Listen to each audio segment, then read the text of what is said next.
Hello मेरे प्यारे बच्चों, कैसे हैं आप सब। आप सबको पता है ना कि मेरी स्टोरीज में एनिमेशंस क्यों नहीं होते। क्योंकि आजकल आप लोग मोबाइल बहुत ज़्यादा देख रहे हैं। क्लासेस के लिए तो मोबाइल, एग्ज़ाम्स के लिए तो मोबाइल, गेम्स भी मोबाइल में, गूगल के लिए मोबाइल, कैलकुलेशन, वॉच, इंटरनेट सब मोबाइल में हो रहा है। तो अब मोबाइल का इतना ज़्यादा यूज़ आपकी आँखों के लिए बहुत हार्मफुल है। मोबाइल से ऐसी रेडिएशंस निकलती हैं जो न सिर्फ आपकी आँखों पर बल्कि दिमाग पर भी असर दिखाती हैं। तो इसलिए आप सब अपनी आँखें बंद करके मेरी कहानियाँ सुनिए और उन्हें अपने मन में इमेजिन कीजिए। इससे आपके लिसनिंग स्किल्स भी डेवलप होंगी। ठीक है।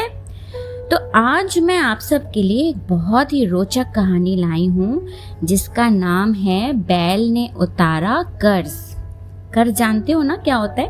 अगर हम किसी के प्रति कोई हमारे लिए कुछ काम करता है तो कुछ हमारी रिस्पॉन्सिबिलिटी हो जाती है उसके प्रति कि हम भी उसको वापस रिटर्न करें, तो उसको बोलते हैं कर्ज।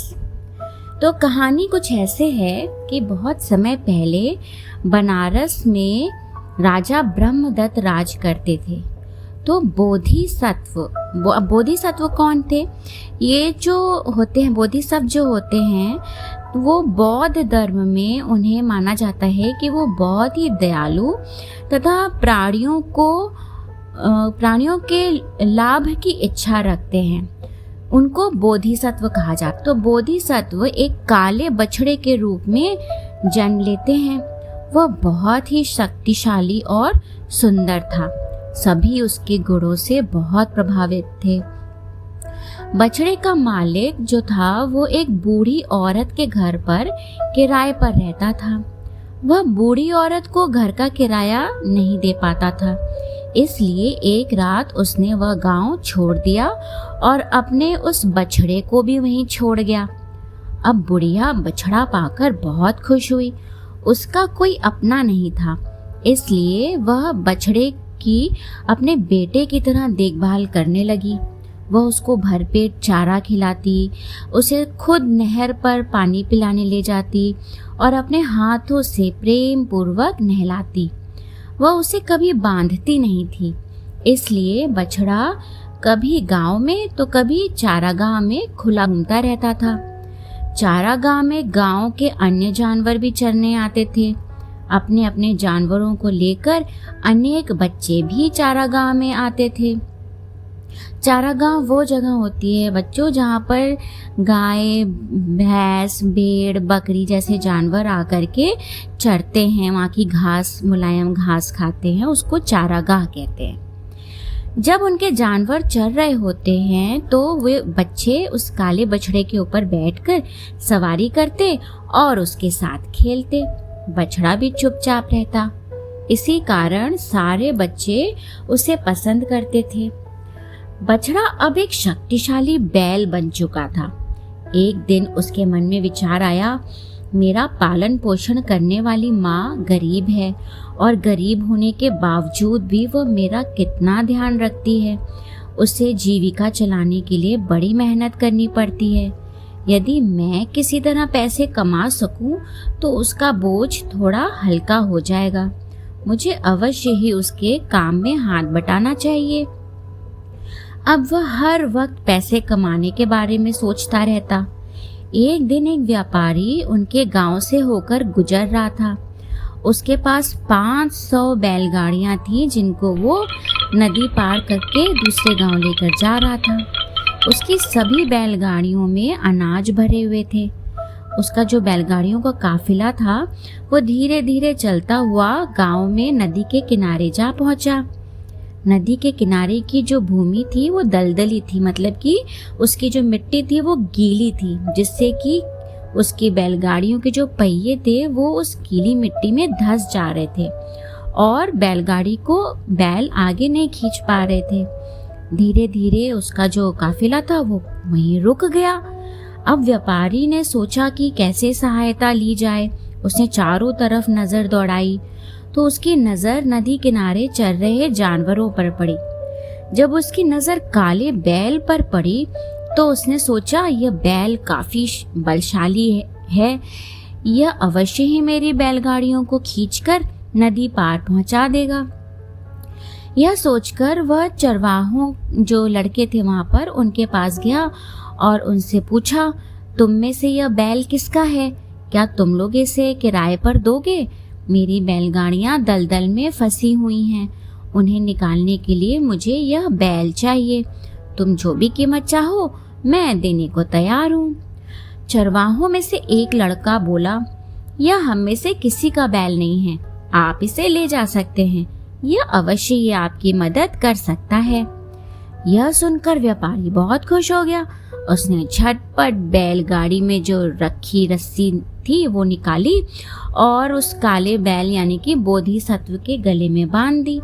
वह उसे अपने साथ ले जाने लगा तो बैल ने अपने घुटने टेक दिए और उसके साथ जाने से मना कर दिया। व्यापारी ने थोड़ी देर सोचा और फिर उसने ये निष्कर्ष निकाला कि बैल लगता है काम के बदले अपना पारिश्रमिक चाहता है। अब पारिश्रमिक क्या होता है? जब भी हम कोई मेहनत का काम करते हैं, कोई परिश्रम का काम करते हैं तो उसके बदले हमको पैसे मिलते हैं, धन मिलता है, उसे ही पारिश्रमिक कहते हैं। तो वो व्यापारी बैल से बोला, हे बैल, यदि तुम मेरी सभी बैलगाड़ियों को नदी के पार पहुंचा दोगे तो मैं तुम्हें हर एक बैलगाड़ी के हिसाब से 2 सिक्के दूंगा, मतलब कि तुम्हें कुल मिलाकर 1000 सिक्के दूंगा। चलो अब मेरी बात मानते हुए मेरी मदद करो। यह सुनकर काला बैल उठ खड़ा हुआ और व्यापारी के साथ चल पड़ा। बैल ने एक एक करके व्यापारी की सभी गाड़ियां नदी पार पहुंचा दी। खुश होकर व्यापारी ने एक थैली में 500 सिक्के डाले और उसको बैल के गले में बांध दिया। थैली के वजन से बैल जान गया कि इसमें सिक्के कम हैं। जब बैल ने देखा कि व्यापारी उसके साथ धोखा कर रहा है तो वह व्यापारी के काफिले के आगे आकर उसका रास्ता रोककर खड़ा हो गया। व्यापारी बैल की यह हरकत देखकर हैरान रह गया। वह बैलगाड़ी से उतरा और काले बैल के पास आकर बोला, तुम शक्तिशाली ही नहीं समझदार भी हो, मैं अभी अपना वादा पूरा करता हूँ। यह कहकर व्यापारी ने बैल का सिर सहलाया और उसके थैले में 500 सिक्के और डाल दिए। बैल ने उसका रास्ता छोड़ दिया और व्यापारी का काफिला आगे बढ़ गया। अब व्यापारी का काफिला गुजरने के बाद बैल सीधे अपने घर की ओर चल पड़ा। वह आज कमाई करके बहुत खुश था, इसलिए तेजी से घर की ओर बढ़ रहा था। घर पहुंचकर वह बुढ़िया के सामने जाकर खड़ा हो गया और अपनी गर्दन हिलाने लगा।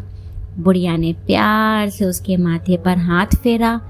तभी उसकी नजर बैल की गर्दन में बंधी थैली पर पड़ी। उसने बैल की गर्दन से उतार कर थैली खोली और उसमें खूब सारे सिक्के देखकर हैरान रह गई। उसकी समझ में नहीं आ रहा था कि बैल इतना सारा धन कहाँ से लाया है। तभी वहां चरवाहे लड़के पहुंचे और उन्होंने बुढ़िया को पूरी बात बता दी। पूरी बात जानकर बुढ़िया की आंखों से खुशी के आंसू छलछला आए। वह उसके गले से लिपटते हुए बोली, मेरे प्यारे बेटे, ये सब तुमने मेरे लिए किया, मैं बहुत खुश हूँ। पर मेरे बच्चे, मैं इतने सारे पैसों का क्या करूँगी?